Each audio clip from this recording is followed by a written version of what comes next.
Fala pessoal, sejam muito bem-vindos a mais um episódio do Disruptura Podcast. Estamos no episódio de número 13 e hoje, como a minha camisa já diz, vamos falar sobre o Setembro Amarelo. Estou aqui com duas psicólogas, vou falar aqui um breve currículo e hoje vamos falar sobre depressão e ansiedade.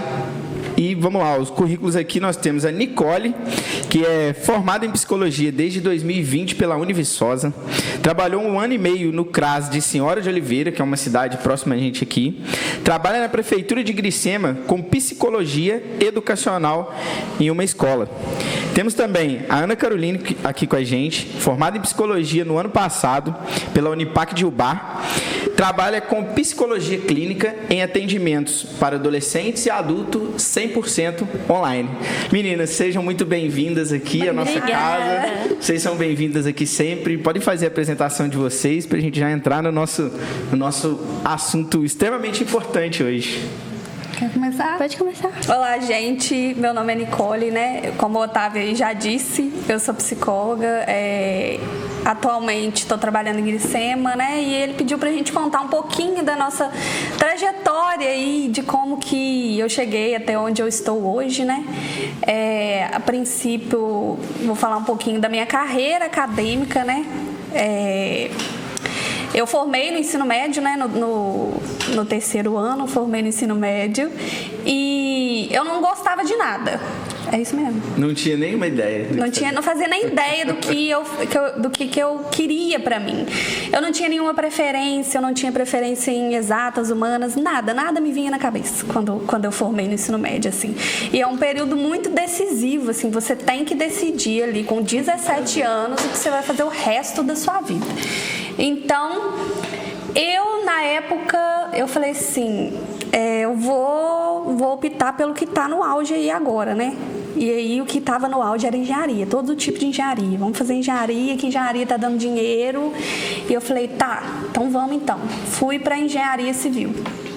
Fiz 1 ano e meio de engenharia civil para perceber que eu não queria exatas. Só depois que eu fiz engenharia civil que eu percebi que aquilo não era o que eu queria. Aí, beleza. Tá, eu gosto muito de ler, eu gosto muito de criança, preciso associar isso a alguma profissão. Continuava sem saber o que eu queria. Uhum. E aí, eu falei, tá, vou pro direito. Que o direito tem muita leitura e tal, e não sei o que aconteceu, que algum problema deu na matrícula, e eu falei assim, não vai dar, não deu para fazer direito. Uhum. E eu tenho muita ideia de que Deus fala através das pessoas, assim. Eu tenho muito isso em mim. E aí muita gente no decorrer da minha vida falava assim comigo, nossa, você leva muito jeito para psicóloga, você leva muito jeito para psicóloga. E eu só escutava, mas nada de, meu Deus, vou fazer psicologia. Uhum. Então, se você me perguntar como que eu fui parar na psicologia, como que eu fui fazer minha matrícula, eu não me lembro. Eu acho que foi Deus mesmo. Eu não lembro. Eu não tinha hora nenhuma, tá, vou fazer psicologia. Eu fui, fiz a matrícula e quando eu vi eu já estava lá dentro. Parece que foi esse empurrãozinho de Deus mesmo que me colocou lá, né? Sim. E aí, tá, fiz o curso, gostei. Eu acho que conforme você vai fazendo o curso, você vai percebendo que você gosta daquilo e que a psicologia tem várias outras formas de atuação, né? A engenharia, por exemplo, também tem, mas é aquela coisa mais engessada. Mas a psicologia tem diversas áreas para você escolher. Como eu gostava muito de criança, eu falei, tá, vamos na psicologia aqui que eu vou pro lado infantil. Vou atuar nessa área. A princípio, a sua ideia era essa. A princípio, minha ideia era essa. E aí, eu fui, fiz o curso. Eu me senti uma burra na engenharia civil, porque eu tomava pau de todas as matérias. Falei, meu Deus do céu, eu acho que... O que tá acontecendo aqui? Jesus, eu acho que eu sou uma inútil, uma burra mesmo o resto da minha vida. Mas não é, só que eu tava no lugar errado. Isso é muito importante. Sim. Né? Saber. Eu achei interessante o que você falou com relação a quando a gente está ali com 17 para 18 anos, tomar uma decisão do que fazer para o resto da sua vida. Então, esse é um ponto decisivo, né? Que muita gente acha isso, mas na verdade não precisa, né? Você pode mudar a rota ali mais para frente, né? Então, não é uma questão que tem que ser dessa forma. Exatamente. Tem gente que forma e já sabe exatamente o que quer, e eu não era essa pessoa. Eu formei, eu não sabia. Sim. Então, aí, formei, fiz a psicologia, aí que eu fui vendo, meu Deus, eu não sou inútil, eu não sou burra. Eu sei fazer isso aqui, não tomei nenhum pau, então... Fiz estágio, 2 anos de estágio aqui em São Geraldo, foi muito bom, porque eu trabalhei com crianças especiais, então eu aprendi muito, aí eu fui tomando gosto cada vez mais, e aí eu formei, né? Formei em 2020, na pandemia. Sim. E aí, a minha mãe nunca foi de me cobrar. Assim, minha mãe pagou minha faculdade, eu devo tudo a ela. Ela nunca foi de me cobrar, assim, enquanto eu fiz a faculdade. Minha filha vai trabalhar, vai pagar sua faculdade. Não, ela pagou tudo. Sim. Né? E aí, quando eu formei, ela falou, agora você tem que trabalhar.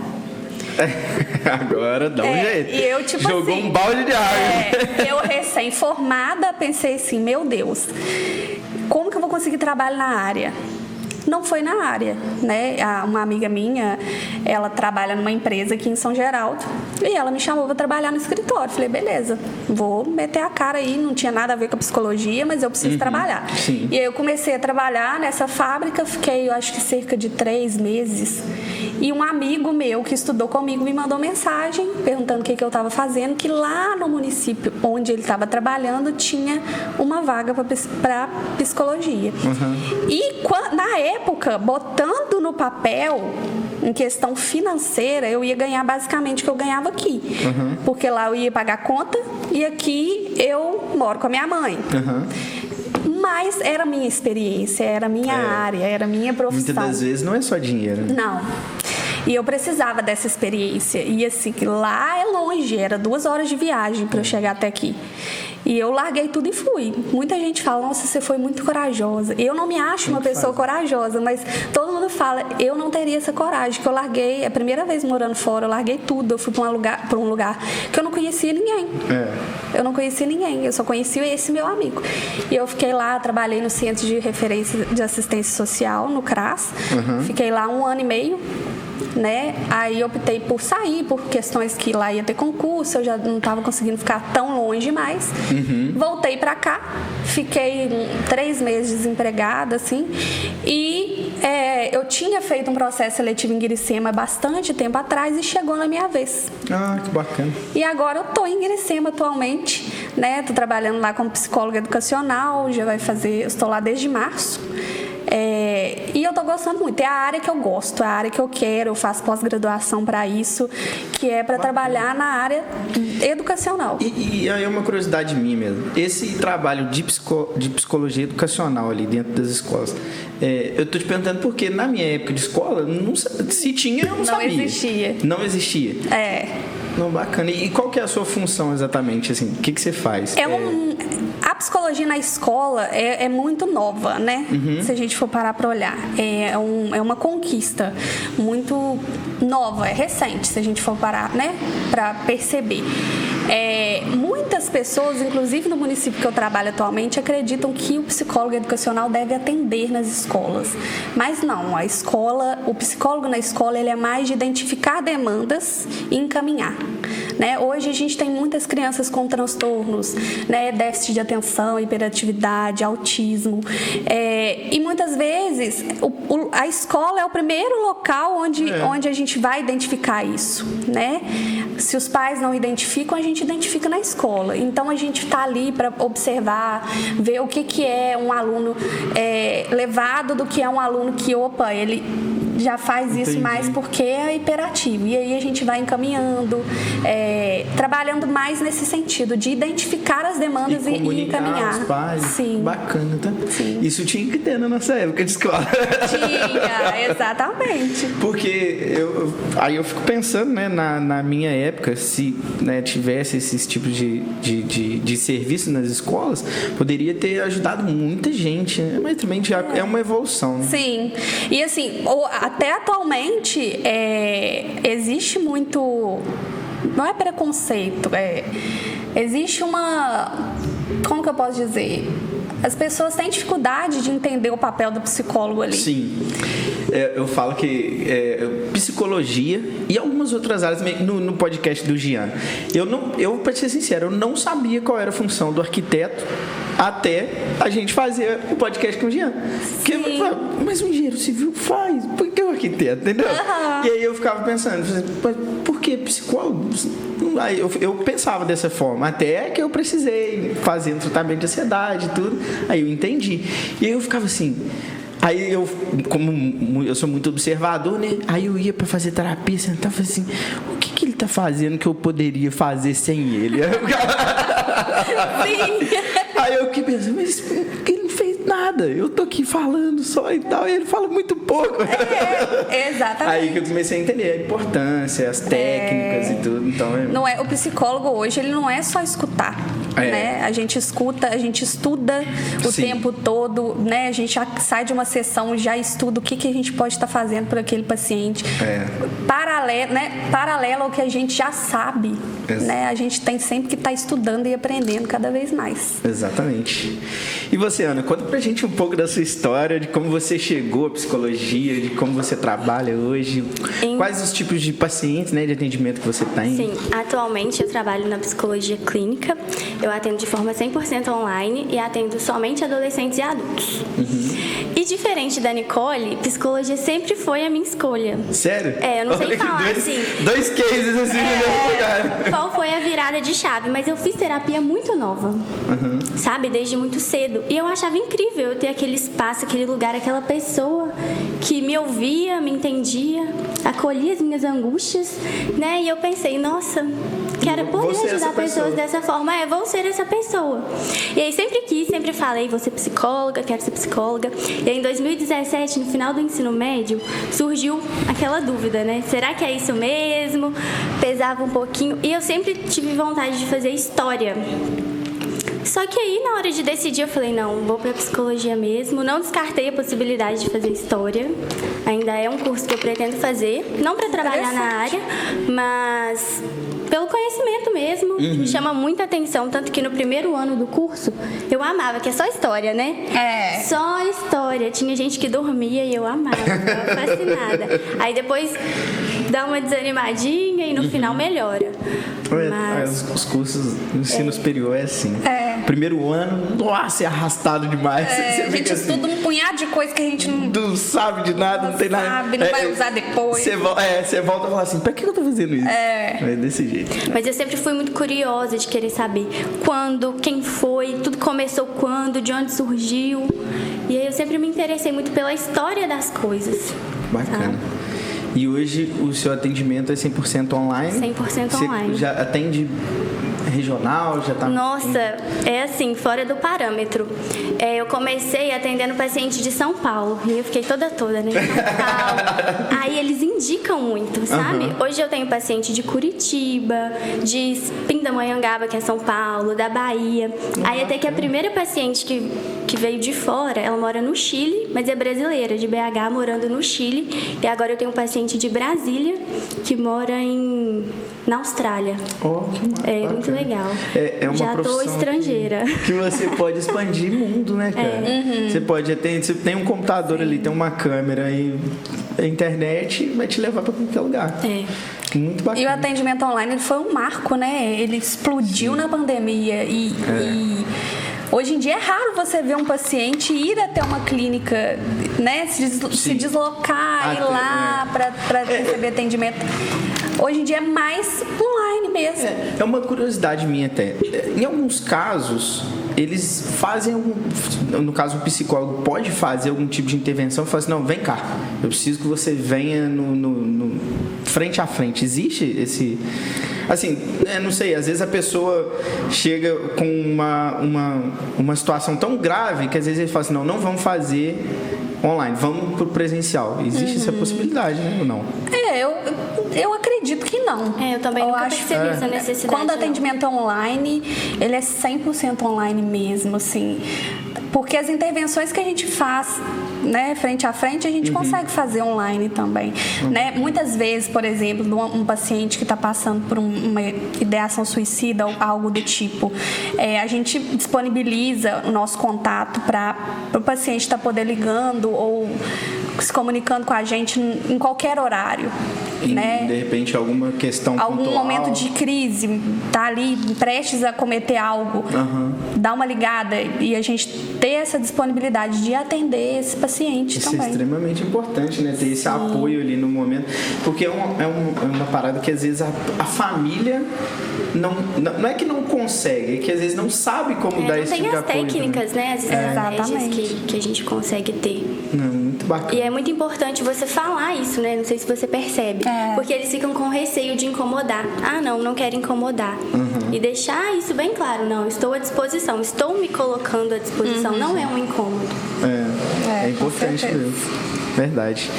Então vamos lá. A gente preparou algumas perguntas aqui, bem voltadas para o assunto, que eu acho que vai clarear muito até a minha ideia, porque eu não entendo muito do assunto, então eu quero clarear para mim também. Vou selecionar algumas aqui. Peraí.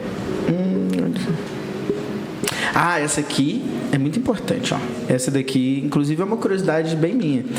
Qual a diferença entre se sentir ansioso e triste ocasionalmente ali em uma situação pontual e ter um transtorno de ansiedade e depressão? Qual que é o ponto assim? Você fala assim, isso a gente pode identificar que é só uma ansiedade de momento. Não, esse sintoma assim é uma ansiedade, mas o que vocês falam?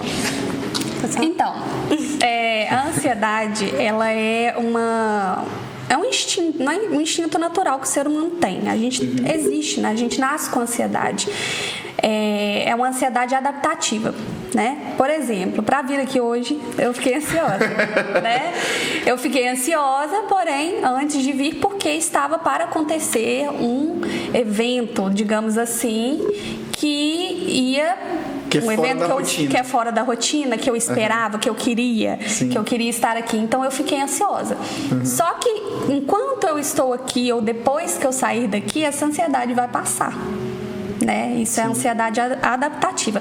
Você fica ansioso para fazer uma prova, você fica ansioso para encontrar alguém, né? Existe, nós temos essa ansiedade natural, né? O nosso corpo é um instinto mesmo. Quando foge disso, quando você está ansioso sem um motivo, né? Sem um motivo específico, a ansiedade, por exemplo, quando ela vira patológica, ela já impede o indivíduo de ter uma vida normal até. A ansiedade impede o indivíduo de fazer várias coisas, né? Aquela pessoa só pensa em catástrofe mesmo, em algo ruim vai acontecer a todo momento, né? Quando ela sai do que é normal, quando ela sai opa, vou ter um evento hoje, estou ansioso, mas você já acorda ansioso, às vezes nada vai acontecer, isso já virou patológico, né? Sou eu. E a depressão, por exemplo, a depressão hoje em dia a gente tem que é muito difícil a gente se sentir triste, né? Eu falo que eu atendo crianças lá na escola e a gente tem um joguinho e nesse joguinho tem uma perguntinha que é assim: você acha normal chorar quando se está triste? E a maioria das crianças dizem que não. Mas por que não? Por que não é normal chorar quando está triste? Porque a tristeza é um sentimento como a alegria. Quando a gente está alegre, a gente pula, sorri, canta. Por que quando a gente está triste, a gente não chora? Né? Por quê? É normal a gente chorar quando está triste, faz parte, né? E a depressão, por exemplo, a gente é basicamente a ansiedade. O que eu disse sobre a ansiedade. Quando sai do que é normal, por quê? Terminar um namoro é triste, você pode estar triste por conta desse término. Aconteceu alguma coisa, você ficou triste. Isso não é depressão, você está triste porque aconteceu alguma coisa que te deixou triste, né? Que é algo momentâneo. Sim. Agora, passou disso, né? O indivíduo já acorda triste, já perde a vontade perde os prazeres pela vida, não vê muito propósito nas coisas. Aí saiu disso, já é depressão, né? A gente já pode considerar uma depressão, né, Carol?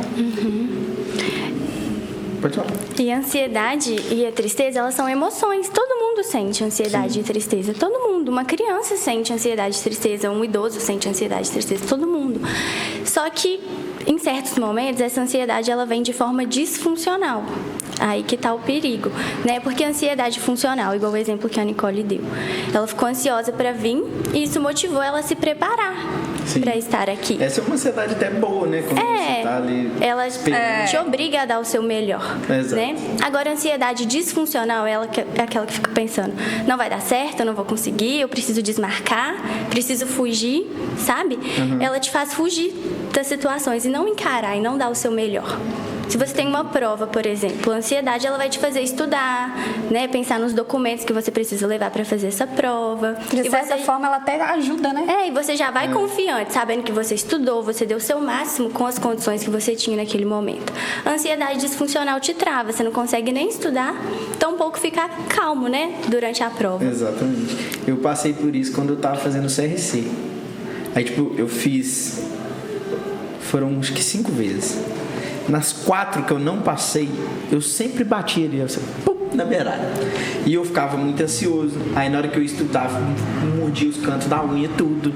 Aí comecei a estudar muito, Aí ficava até 2, 3 horas da manhã estudando. No sábado, antes da prova, no domingo, eu fui estudar. Aí as 4 vezes foi assim. Na última que eu passei, eu falei, quer saber de uma coisa? Estudar, vou fazer só questão. Não quero ver a cara daquele professor naquela aula mais, não quero. Baixei uma apostila e fui só resolvendo a questão.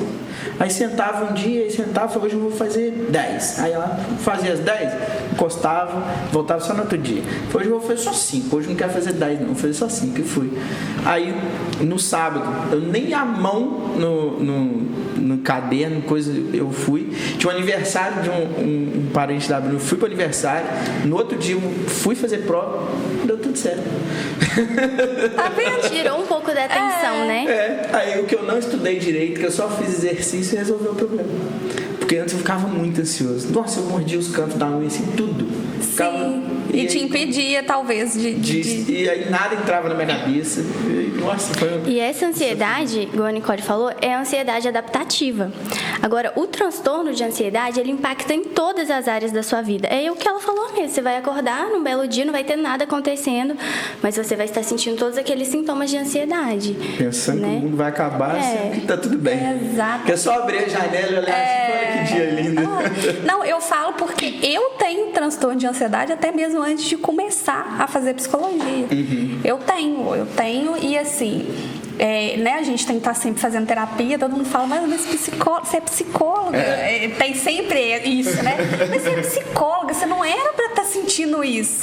Fala, mas eu sou ser humano. Eu sou um ser humano, como qualquer outro. Então, assim, e um exemplo a minha é patológica, né? Meu namorado me levou pra conhecer um estádio de futebol pela primeira vez, recentemente agora. E ao invés de eu pensar que eu ia ali, que eu ia conhecer, que ia ser um lugar bacana, eu só conseguia pensar assim. O pai dele até riu de mim. Falei, caramba, se der um arrastão aqui nesse meio, meu Deus, o que eu faço? Eu só conseguia pensar assim, se acontecer alguma coisa, porque é estádio, é um lugar cheio, é um lugar, né, a gente vê muito, consome muita notícia de muita briga fora depois. Então, pra mim, eu só conseguia pensar assim, que algo pior ia acontecer, eu não conseguia curtir aquele momento. É difícil. Né? Então, virar um caos lá dentro e não acontecer nada. Por isso que a gente tem que estar sempre fazendo terapia, para tratar essas questões. Não, exatamente. E é um ponto que quando eu comecei a fazer, né, aí eu vi que as coisas foram mudando, meu pensamento com algumas coisas foi mudando, aí beleza. Aí foi até um caso que aconteceu de uma terapia, aí o psicólogo fez uma abordagem lá e tal, e falou assim, mas aí eu fiquei assim pensando, por que eu não pensei nisso sozinho? Exatamente. Que a gente não consegue, porque é meio que o psicólogo vê um negócio de fora, né? A gente tá ali tão vidrado naquilo que você não consegue enxergar outras possibilidades, outras formas. E existem muitas vezes que a gente faz abordagem com nossos pacientes sobre coisas que a gente tá vivendo. E tipo assim, eu tô falando pro meu paciente uma coisa que eu devia estar aplicando pra mim. Por que eu não pensei nisso antes? É basicamente isso mesmo. E aí no momento você falou, opa, é um problema meu também. Eu também tô vivendo isso, a mesma coisa, né? Não, muito bacana. Agora tem uma outra pergunta aqui que complementa essa que a gente falou agora, né? Se vocês têm observado o aumento de ansiedade e depressão E o que vocês acham que vem contribuindo com isso nos dias atuais? Com certeza, né? A gente vê aí o aumento, né? Eu estava até comentando isso com a minha mãe esses dias. Como que as coisas hoje em dia são muito imediatistas, né? A gente vive num mundo imediatista. Eu vi na internet esses dias uma publicação que era tipo assim: antigamente, para você assistir um desenho, você tinha que esperar o horário daquele desenho, o horário que aquele desenho ia passar. E hoje você pode consumir esse desenho a hora que você quiser. Né? Antigamente, para você assistir um filme, você tinha que ir numa locadora. Então, o mundo está muito imediatista. A gente está tendo que produzir muito em todas as áreas da nossa vida. A gente se frustra e não sabe mais lidar com frustração. Né? A gente acha que a gente é uma máquina, que a gente nunca pode errar, que a gente nunca pode perder ali, e a gente tem que estar sempre ativo e dando tudo certo. Então, assim, as coisas hoje em dia são muito imediatistas. A gente consome notícia ruim o tempo todo. A internet tá ali. Antigamente era Lan House dos Orinhos. A gente pagava para consumir a internet. E por um tempo, né? E acabou aquilo ali, ia para casa e... Enfim, hoje você tem internet o tempo todo, você tem notícia ruim o tempo todo, né? E é difícil você se blindar na internet. Você falando isso, eu lembrei de um caso aqui. Eu conheci uma senhora, né, que até ela é bisavó de uma ex-namorada minha, e ela morreu com 104 anos, 105 anos. E ela me contou uma história que ela passou pela Segunda Guerra Mundial, né? Ela é de 1915, então ela passou. E ela contando o tempo que demorou para chegar a notícia de que a guerra estava acontecendo na cidade. Ela era professora. Então, você imagina, hoje, se acontecer alguma coisa com estalo inteiro, a gente sabe. Antes de acontecer, antes de acontecer, a gente já sabe. Então, tá para acontecer a guerra lá em... exatamente. A gente já sabe. Aí, você falou agora, eu lembrei dessa história, da velocidade com que a gente recebe as coisas, né? E a quantidade, porque quanto mais rápido, então tudo vai chegando com mais velocidade. E a gente vai só consumindo aquilo ali. E é raro, é muito difícil que você só consuma coisas boas. Por mais que, né, você siga só páginas legais e tal, mas é muito difícil. Hoje em dia, no meio do caminho, a gente hoje em dia a gente se frustra muito, a gente produz muito o tempo todo, né? Você tá no trabalho ali e tal, se eu não fizer isso, se eu não entregar isso, e as empresas até hoje em dia estão ficando muito mais rápidas, estão cobrando muito mais, né? Então, eu acredito que isso contribui para que a ansiedade, a depressão cresça cada vez mais. Né? Tem um exemplo dessa questão da empresa. Na época, quando a pandemia, ali no início de 2020, que veio a pandemia, eu estava no banco ainda, né? E tudo fechado, as empresas tudo fechado. O banco demorou a fechar. Colocaram como serviço essencial. A gente ficou trabalhando um tempão. Aí nem entrava gente na agência, o telefone não tocava nada e o banco cobrava. E tem que bater meta, não sei o que tem. Pra gente ir pra home office na época, nossa, foi algum nossa. E aí era assim, era home office uma semana em uma galera, na outra semana outra galera, na outra semana outra galera. Não foi todo mundo, não. E a cobrança continuava ali do mesmo jeito. Parecia que nada estava acontecendo. Aí você imagina como que a pessoa fica, eu tenho que bater a meta, mas eu não... Não consegue. E na época, uma galera que trabalhava com a gente lá, assim, né, da regional, a gente ficava sabendo. Muita gente afastou por ansiedade, muita gente com problema psicológico. Tem até um diretor do banco que falava que o banco é a fábrica de fazer doido.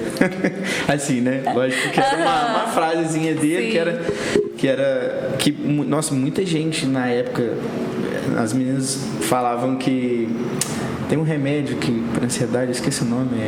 Tem tanto. Não, esse oh, meu Deus. Elas falavam que era o... Zolpidem. Não, elas falavam assim, não, isso aqui é do café da manhã, isso aqui é só pra começar o dia. Eu gosto brincando, né? Não, aqui eu tomo 3 comprimidos pra começar o dia. Tá doido. Mas eu acho que essa questão da velocidade das informações tem deixado as pessoas mais ansiosas, mais depressivas. E E o tipo de informação também que a gente recebe, né? Que a gente vai consumir. Quando é uma informação boa, ela demora a chegar, ela não é tão compartilhada. Agora, quando é coisa ruim, parece que todo mundo adere aqui, não é coisa ruim, não mandava todo mundo. Então, eu acho que isso contribui realmente. E principalmente a pandemia mesmo, né? A pandemia. Eu falo que é uma pandemia da saúde mental agora. Né? As pessoas sentiram muito medo do isolamento, de ficar sem os recursos financeiros, de perder pessoas, de contrair o vírus. E estar no isolamento, perder o vínculo, né? O contato com as pessoas próximas, tipo, causou muita ansiedade em todo mundo. Até quem não sabia o que era ansiedade experimentou ansiedade naquele período. Descobriu o que era. E uma das coisas que eu mais vejo na minha prática clínica agora é o pós-pandemia, sabe? Os reflexos. Tanto de profissionais da enfermagem, pessoas que perderam um ente querido, pessoas que tiveram o vírus e ficou com alguma sequela. A gente vê muito isso. Imagina o pessoal da área da saúde, né? Assim, enfermeiros, médicos, o pessoal que estava ali na linha de frente, né? Frente ali. E eles viram não coisas podia que a gente não faz ideia, né? Se pra gente foi tudo muito pesado, imagina pra quem tava lá dentro. Eu, quando falo nisso, eu fico imaginando aquele caos, assim, de filme, sabe? Um hospital, com aquele monte de gente correndo pra lá e pra cá. Falta de leito, falta de oxigênio, pensa. Imagina a pessoa perder uma pessoa com uma coisa tão básica, que é o oxigênio, né? É complicado. Acho que a pandemia foi um marco, né? Foi. O pessoal, eu estava até comentando uma vez, antes de sair do banco, que a gente vai pro livro de história daqui a uns anos. A gente vai estar lá no livro de história. Com certeza. Coitado de quem vai ter que estudar. Sobre a pandemia e tal. E que foi um marco mundial, né? Como as guerras foram. Foi uma guerra contra um ser ali, um vírus, né? Um vírus, né? Então a gente vai para os livros de história daqui a alguns anos. E vai também com essa questão do pós-pandemia, né? Sobre a ansiedade que veio com isso tudo. E realmente, eu acho que essa era digital que a gente está vivendo, ela é muito boa, ela é muito importante, traz muitas oportunidades, mas também tem esse lado ruim, que é esse... Com certeza. Vamos lá, temos mais uma aqui. Quais são os sinais mais comuns que vocês indicam a pessoa a enfrentar, a procurar uma terapia, né, para enfrentar a ansiedade e depressão? Olha, deixou de fazer coisas que antes eram prazerosas, eram rotineiras, impactou a qualidade de vida, o sono principalmente é muito importante, no trabalho, nos relacionamentos. Já é um sinal, né? Porque se antes a pessoa conseguia fazer isso de forma tranquila, não era uma questão para ela, e agora vem impactando, o que mudou? Né? Aí precisa ter um alerta maior. Tá tendo algum fator estressante, né? Eu falo que hoje em dia todo mundo precisa, né, gente? A terapia eu acho que deveria ser para todo mundo.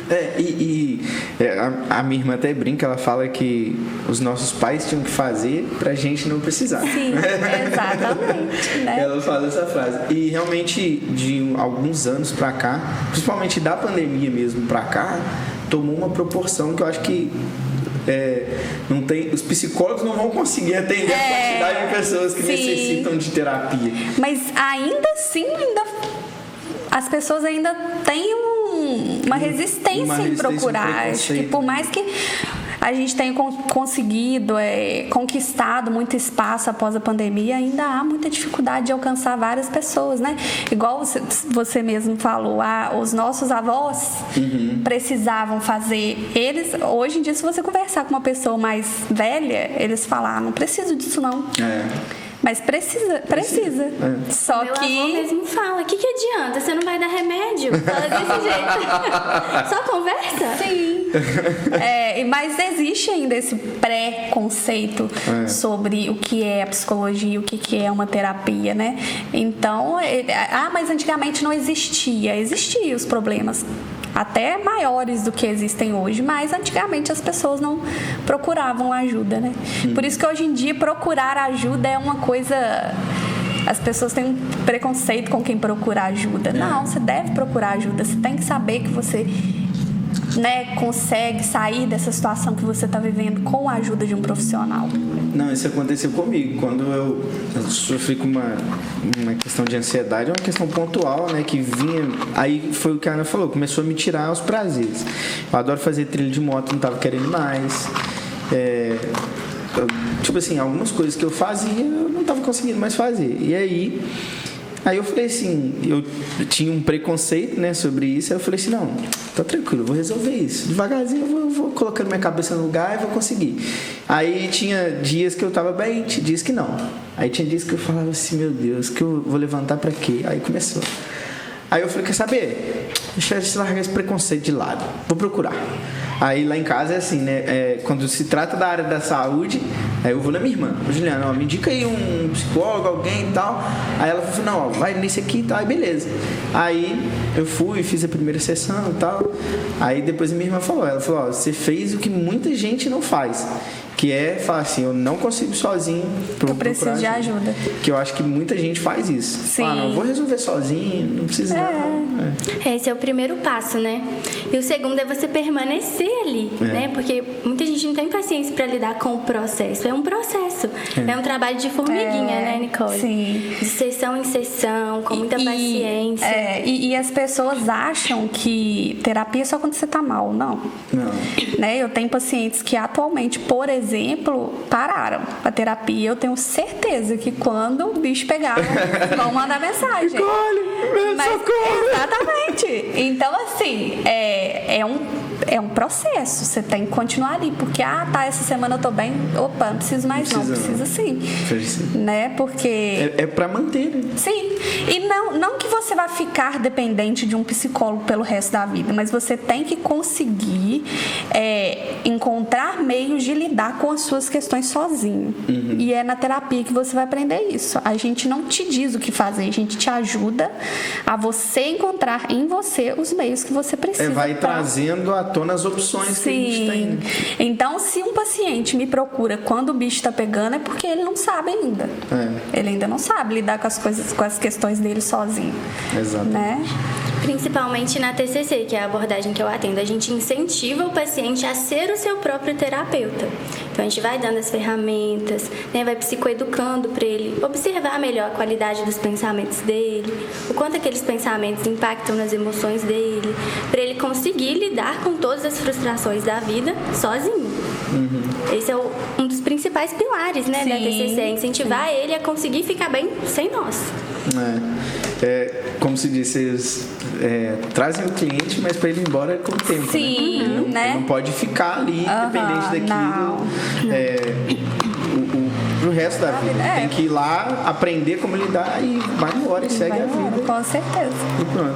Não, realmente, e pensando assim, eu tô me colocando em todas essas situações e é exatamente isso. É a questão de como eu tenho que resolver o meu problema e encontrar as ferramentas para fazer aquilo. E com o tempo eu fui aprendendo que tem pouco tempo que eu faço terapia, acho que eu comecei em abril, então tem pouco tempo. Mas eu vejo que antes de eu começar eu resolvia algumas coisas de uma forma.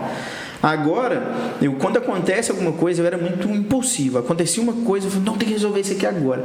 Tem que resolver agora, porque aí eu começava... Aí, tipo assim, eu tava tentando resolver uma coisa, acontecia outra, eu não resolvia daqui, e aqui que chegou agora eu também não conseguia. Aí eu falei, não, aconteceu? Não, calma, vamos continuar aqui na outra, essa aqui vai esperar um pouquinho, e vamos resolver essa questão. E aí eu tô indo, aprendendo de acordo com as prioridades, né, que cada momento determina. Aí eu estou agora tentando encaixar a questão de organização minha profissional. Então eu estou usando agenda, coisa que eu não conseguia. Eu era tão ansioso que eu não consigo escrever o que eu tenho que fazer aqui na agenda, não. Aí o pessoal falou, não, faz uma agenda no celular. Eu falei, não, porque o celular distrai. Quando eu pego o celular para abrir a agenda, eu não vou abrir a agenda. Aí eu vou entrar no WhatsApp, eu vou entrar no Instagram, e depois eu falo assim, o que eu ia fazer mesmo? Aí eu já esqueci o que eu tinha que anotar. e nem abrir a agenda do celular. Então eu uso uma agenda à mão ainda. Como diz a minha irmã, eu tô na idade da pedra ainda, escrevendo a caneta num papel. Aí eu não, deixa aqui por enquanto. Eu não preciso sair daqui ainda. Vamos acostumar a usar a agenda. Depois que eu acostumar a usar a agenda, aí eu jogo a agenda pro celular. Então, por enquanto, deixa aqui no papel. Se funciona pra você, fica desse jeito. Escrever é uma excelente forma de se organizar, né? Porque às vezes na sua cabeça tá uma bagunça, muita coisa. Aí você escreve 3 itens. Você listou ali, ó, era só isso aqui. Era só isso, Eu achei que o mundo ia acabar, é só isso aqui. Exatamente. É uma excelente forma de se organizar. E tá me ajudando muito, porque como a gente no escritório, meu pai aposentou, então ficou um pouco mais de coisa para fazer. Aí eu comecei a listar, aí eu criei um scriptzinho do mês. Tudo que eu tenho que fazer no mês ali, que é parte mais operacional. Então já tá tudo listado. Aí vira o mês, aí eu já sei, ó, isso aqui eu tenho que fazer agora no início do mês, isso aqui vai até o final do mês, tal. E aí tá me ajudando, assim, muito. E não tem prazer maior do que você botar um certinho do lado de cada que você fez. Eu olho para aquilo, só mês que vem. Exatamente. E tipo, uma coisa que aconteceu comigo foi que com essa organização, eu não preciso trabalhar até 8 horas da noite mais. Alguns dias acontece porque algumas coisas fogem do controle, mas antes tinha dia que eu ficava até 11 horas da noite. Aí eu saía daqui, levava o computador, chegava em casa e continuava. Aí eu falei assim, não pode. Aí eu ficava assim, não pode ser, a vida não pode ser tão difícil assim, não, tem que ser fácil. Não, e aproveitando esse gancho aí que você tá falando, o que tá acontecendo muito hoje em dia? As pessoas se autodiagnosticam com algum transtorno pelo excesso de coisas que tem que fazer. Vamos supor, meu namorado, por exemplo, vou dar o exemplo dele. Ele trabalha muito, ele dá conta de tudo, ele tem que dar conta de uma empresa inteira. E aí, não se organiza, né? E acha que tem que correr e fazer aquilo. Aí, tem gente que fala, tem TDAH. Não é que tem TDAH. Você não consegue fazer porque você está tentando fazer um monte de coisa ao mesmo tempo. Então, assim, por isso que a gente está numa geração que está cada vez mais consumindo medicamento para ansiedade, para tudo, e às vezes nem precisa, às vezes, né, não tem essa necessidade de... Hoje em dia todo mundo tem ansiedade, todo mundo tem uma depressão, todo mundo se autodiagnostica, não vai procurar ajuda, né? Sim. Porque tá aí tentando dar conta de um monte de coisa, não consegue, e a cabeça... sem organização. Às vezes se você colocar assim, ó, agora eu vou fazer isso, agora eu vou fazer isso, agora eu vou fazer isso, agora eu vou fazer isso, pronto. Sim. É um monte de coisa, mas se você fizer uma de cada vez, não é um monte de coisa, é um monte de cada vez. E funciona. Não, isso tem me ajudado, nossa, tem me ajudado demais. Organizar, anotar, colocar. Às vezes eu pego ali a agenda e não cabe no dia. Aí antes eu ficava assim, meu Deus, vou ter que passar pro outro dia, mas o outro dia só no outro dia. Eu quero saber, eu vou passar porque eu tenho que anotar esse troço. E aí eu parei de ter essas coisas tão certinhas e tal. Eu comecei a deixar algumas coisas que eu queria ter muito controle e que não faziam diferença nenhuma, para as outras que eu tentava, que se desorganizavam porque eu queria ter esse controle em detalhes mínimos ali, e me ajudou muito. Assim, o tempo que eu gastava com coisas não produtivas, digamos assim, que não faz diferença, que eu tenho que anotar na minha agenda dentro do dia, não pode virar a página anotada do outro lado. E eu tinha isso, aí eu falava assim, aí eu ia lá e não anotava, aí eu não fazia. E você aprendeu isso na terapia? Foi formas que a terapia me ajudou. Eu falei assim, mas por que você não anota? O que vai mudar na sua vida se você virar a página e anotar no outro dia? Sim. Aí eu falei assim, realmente. Isso é um absurdo, né? Aí eu fiquei assim, por que eu não pensei nisso sozinho? Tipo, uma coisa tão simples. Meu Deus, por que eu não comprei uma agenda? Aí eu falei, vira a página, anota do outro lado. E às vezes a gente tem um pensamento tão engessado sobre certas coisas que a gente não olha outras possibilidades, né? A gente esquece que pensamento é só possibilidade, é só hipótese. Não significa que é o fim do mundo virar a página. E por que meu pensamento estava tão engessado nisso? Agora eu tô conseguindo lidar melhor com isso, mas eu tinha isso. Não pode anotar no outro dia, não é o outro dia, é esse dia aqui. E esse é um dos objetivos da terapia, né? Flexibilizar os seus pensamentos, te fazer enxergar outros lados, né, da situação. Essa foi a palavra certa, flexibilizar. Era isso que isso, nossa, me ajuda demais. A agenda salvou minha vida. Ó, vamos lá para a próxima. Essa aqui é boa, hein? quais são alguns dos principais gatilhos que podem causar ansiedade e depressão? Olha, a ansiedade e a depressão, a ansiedade é uma emoção, né? Então, qualquer fator fora da rotina pode causar a emoção ansiedade. O que vai tornar ela funcional ou disfuncional é a forma como você vai lidar com ela, né? Agora, a depressão é um transtorno, né? Então, requer vários fatores. A pessoa precisa estar sentindo sintomas por um período de tempo, tem vários critérios, né? Tem que estar impactando a rotina, o sono, a alimentação. Às vezes a pessoa para de comer ou ela começa a comer em excesso, influencia também na autoimagem, né? Ou perde muito peso ou ganha muito peso. O sono, ou está dormindo demais, começa a dormir 10, 12, 13 horas por dia, ou não está dormindo.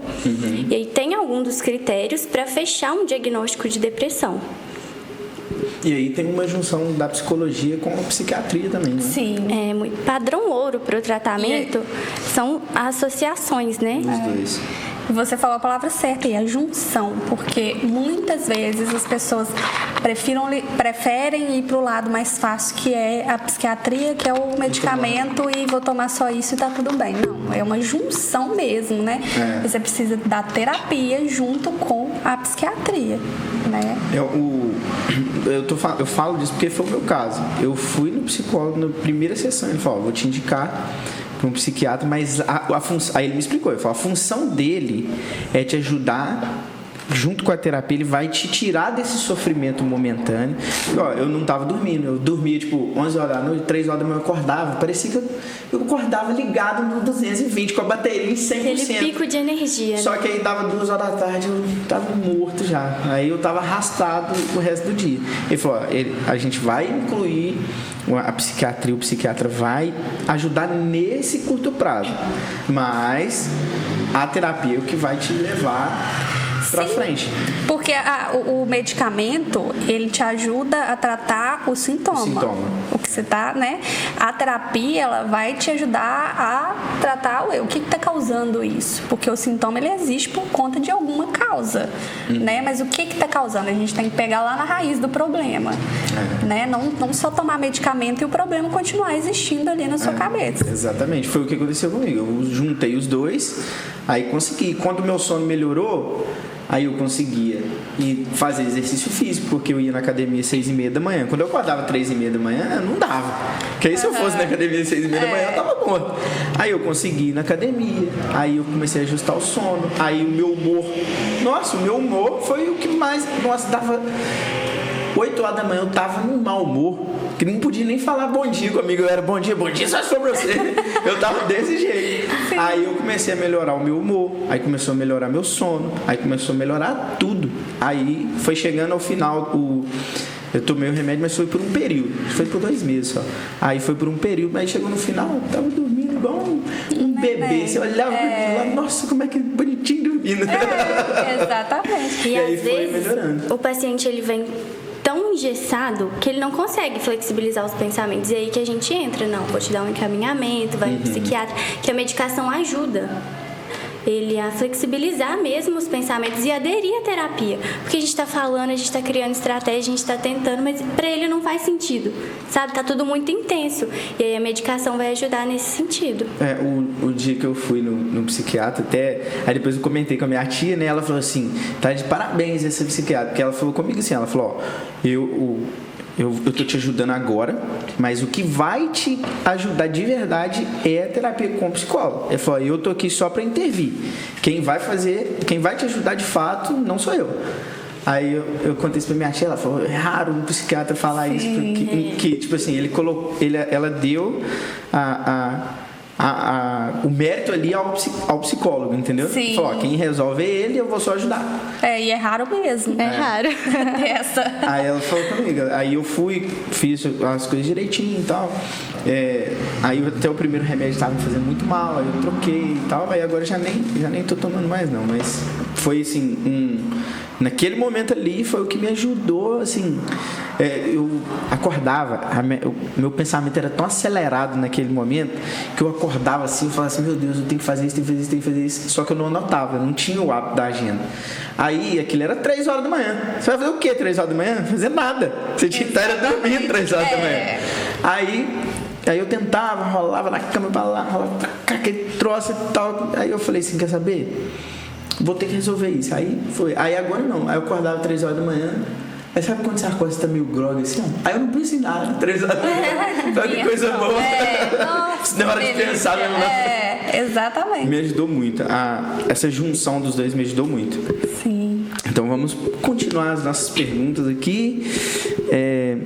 Essa aqui também é muito importante. Ó.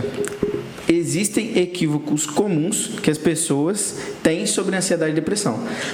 Muitas vezes acontece algumas coisas, a pessoa é depressivo ou é ansiedade. Sim. Quais são esses sintomas assim, mais evidentes? Existem muitos tabus, né? Muito assim, nossa, mas por que você tá triste? Você tem Sua tudo, vida né? É tão boa, por que você tá triste, né? Você não era pra estar com depressão, né? Existe muito isso, existe muito a questão de que o psicólogo é só pra doido, psicólogo e psiquiatra é só pra doido, não preciso disso, isso é coisa de doido, né? Existe a questão do medicamento também, né? Que muita gente, às vezes, quando a pessoa precisa tomar o medicamento, tem muita gente que fala assim, você vai viciar, não toma isso não. E às vezes faz parte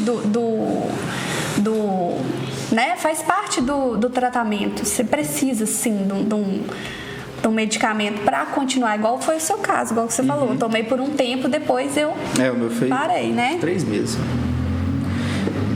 Tem a questão de acharem frescura, né? Por ser um transtorno silencioso, não tem cara, né? E aí, como as pessoas não veem, elas acham que não existe. Não né? tem um sintoma assim, uma dor, você não sente dor em algum lugar. Que você olha e fala assim, aquele ali tem ansiedade, você não sabe. Às vezes a pessoa tem e você não sabe. A questão de ser falta de Deus, né? Essa é a principal, né? Isso é falta de Deus, falta de rezar. Reza que vai passar. Reza. Não, tem de tudo que eles inventam alguma coisa. Exatamente. Eu acho que é por isso, as principais dificuldades da psicologia, né? Porque muita gente acha que é frescura, muita gente acha que é bobeira, muita gente... E isso que impede com que o paciente chegue até nós. Né? Exatamente. Porque às vezes igual eu falei, eu acho que hoje em dia todo mundo precisa, até para ter um espaço de conversar com alguém livre de julgamento. Porque sempre quando você quer contar alguma coisa para um amigo, para alguém, você fica assim, nossa, será que fulano vai pensar o quê? Nesse espaço você fala assim, quem pensar não é problema, não é problema dele. Exatamente. E assim, né? Você tá com dor de dente, você vai no dentista. Você precisa consertar alguma coisa na sua casa, você chama um engenheiro, um arquiteto, um pedreiro. Por que quando você precisa lidar com as suas emoções, você tem tanto preconceito com a psicologia, né? E eu acho que é justamente por isso, por ser muito invisível. Né? Eu tenho um caso bem específico disso, agora eu tô meio parado nessa questão por demandas do escritório, né? Eu fazia consultoria financeira para pessoa física. E eu peguei uma situação de uma moça que até conhecia ela em Juiz de Fora. Ela passou por uma questão financeira na pandemia, ela tinha um restaurante, aí na época da pandemia, tudo fechado, aquilo, ela foi pro delivery, mas as coisas não foram assim, e ela entrou, ficou endividada e tudo, e aí o marido separou dela, e assim foi, né? Aconteceu algumas coisas, aí eu falei com ela, aí ela me procurou para eu ajudar ela, essa questão, eu falei assim, deixa eu te falar um negócio, procura um psicólogo, coloca a sua cabeça no lugar, porque isso eu não tenho como te ajudar, não é a minha área. Coloca a sua cabeça no lugar, esquece isso aí, banco vai te ligar, não atende o telefone, troca seu número. Aí ela falou, mas eu tenho que resolver. Eu falei, tem, mas não é agora. Primeiro você vai num psicólogo, faz uma terapia, coloca a sua cabeça no lugar, troca o seu número de celular, e aí, para você não ficar recebendo ligação de banco, a hora que você se sentir bem, a gente entra para organizar essa outra parte. Porque não adianta. Eu não ia conseguir lidar com ela, porque ela estava extremamente estressada, extremamente ansiosa com tudo. Tudo que eu falava, ela não vai dar para resolver, não vou conseguir. Aí eu falei, não é a minha área, então não tem como ajudar. Eu falei, a gente você vai, faz uma terapia.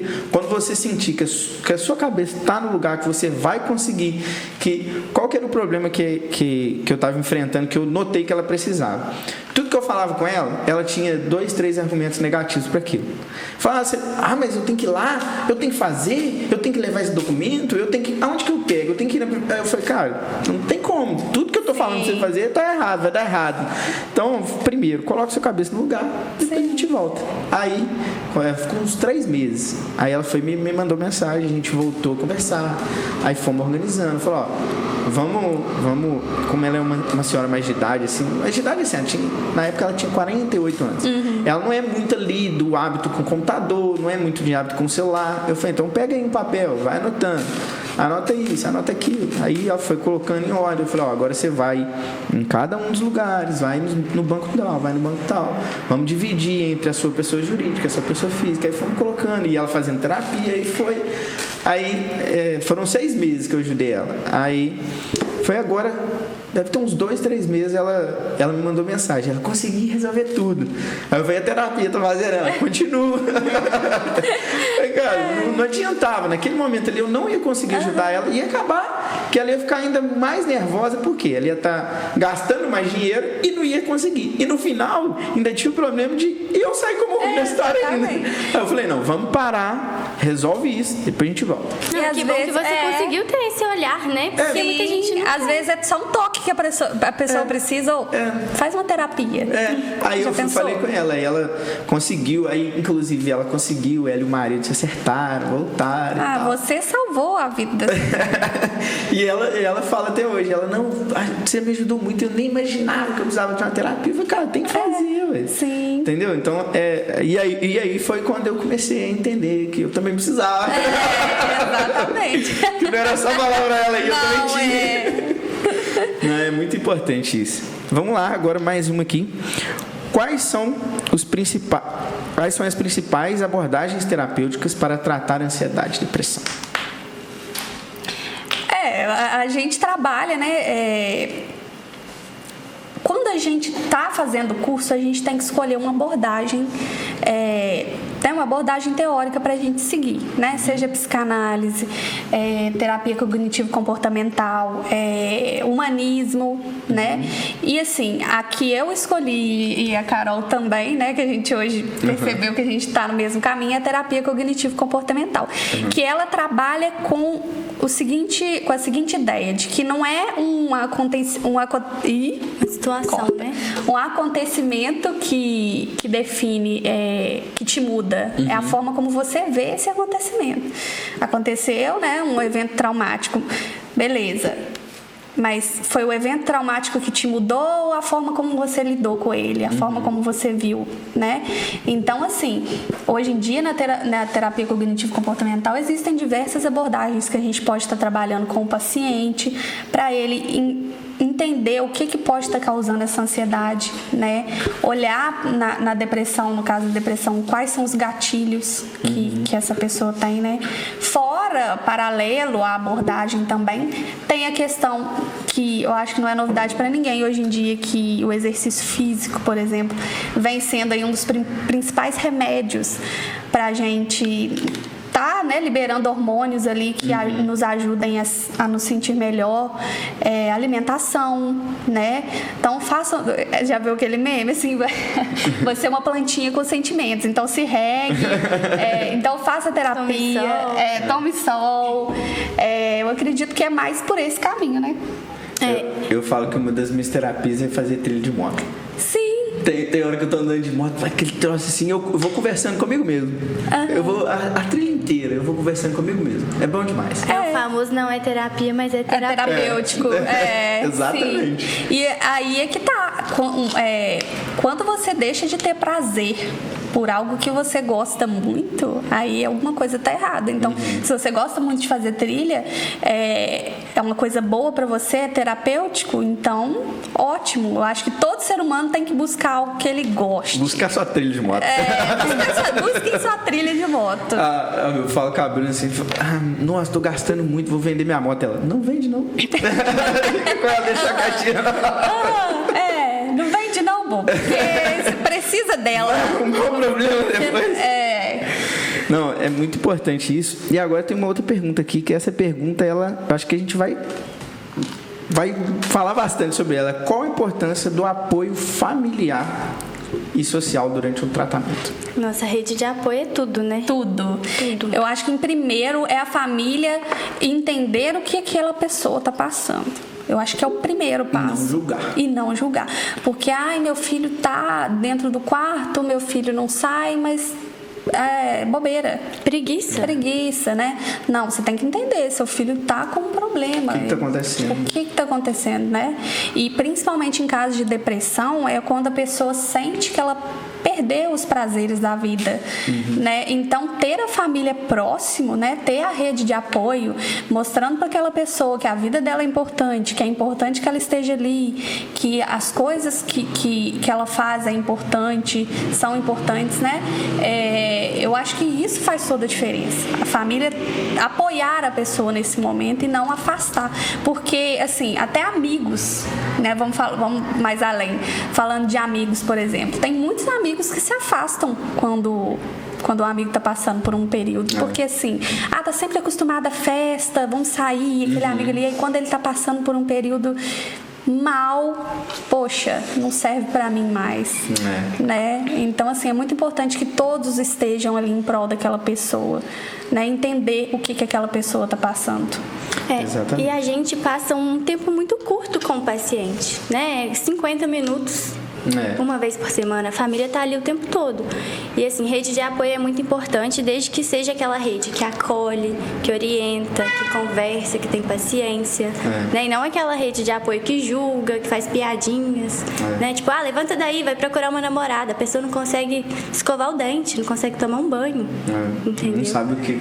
Pra ela é muito fácil falar, levanta, vai escovar o dente. Beleza, mas e pra pessoa que tá passando por aquilo, não é simplesmente levantar e escovar o dente. Pra ela, inclusive, levantar e escovar o dente é uma tarefa extremamente difícil. Extremamente difícil.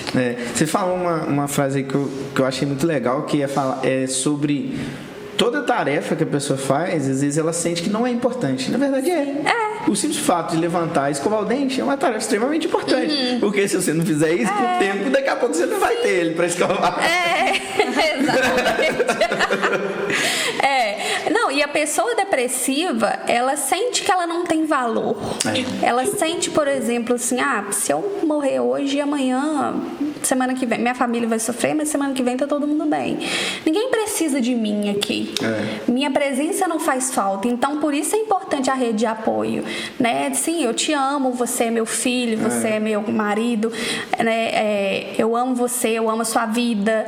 Por isso é importante ter ali alguém que lembre para essa pessoa os prazeres que existem na vida, né? E mostrar que ela realmente tem a posição dela ali, né? Como se diz, tem um lugar lá no coração da pessoa. Fala, não é assim, você é importante para a família, para os amigos e tudo. Eu acho que isso a vida, né? Hoje em dia a gente vive e a gente não tem mais essa coisa. Eu acho que é difícil. Só em famílias muito bem construídas, assim. A gente não tem essa questão de dizer pro pai, pra mãe, te amo. Não tem esse afeto. Então, quando a coisa fica feia mesmo, a gente precisa desse afeto. Não só quando fica feio. Eu acho que a gente precisa todos os dias. Mas, assim, é muito importante a gente estar sempre lembrando as pessoas que a gente ama que elas são importantes para nós. Porque a gente não faz... Muitas vezes a depressão é silenciosa. Até a pessoa pedir ajuda... E existem casos em que a pessoa não pede ajuda. E aquilo tá passando, então você não sabe. Eu posso estar aqui agora conversando com você e minha cabeça pode estar... né? A mil, exemplo, né? Pode estar a 1000, mas eu tô aqui de pé normal. Então, muitas pessoas que têm depressão, ansiedade, às vezes vivem a vida normal. E a gente, quando acontece questão do suicídio, por exemplo, tem gente que as pessoas nem imaginam. Nossa, mas por que? Nunca deu sinal nenhum. Cometeu suicídio. Tipo, meu Deus. Às vezes essa pessoa estava ali lidando com o próprio caos o tempo todo e ninguém nem imaginava. Então, por isso que é sempre importante que a gente fale para as pessoas que a gente ama, o quanto elas são importantes, o quanto a gente ama elas, né? Para que... E um ponto importante é transmitir para aquela pessoa a confiança dela, falar assim, se alguma coisa der errado, eu sei que eu posso pedir ajuda para essa pessoa. Sim, com certeza. Eu acho que é um dos principais, assim, você ter sempre essa questão de passar para as pessoas que elas podem contar com você, né? Você falou aí dessa questão que as pessoas não falam mais eu te amo e tal, seja filho, mãe e tal.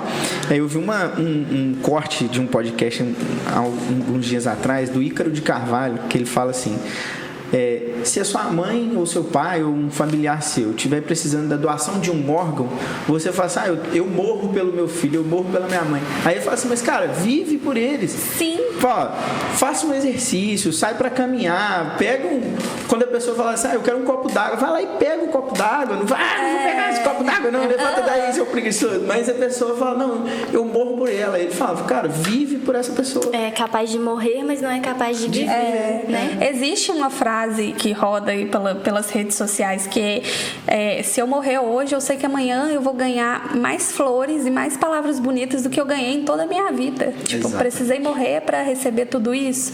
Enquanto eu tô viva, eu nunca ouvi falar, ninguém nunca me falou sobre tudo, né? Exatamente. Aí, como se diz, aí é falar tarde demais. Já falou tarde demais, com certeza. Exatamente.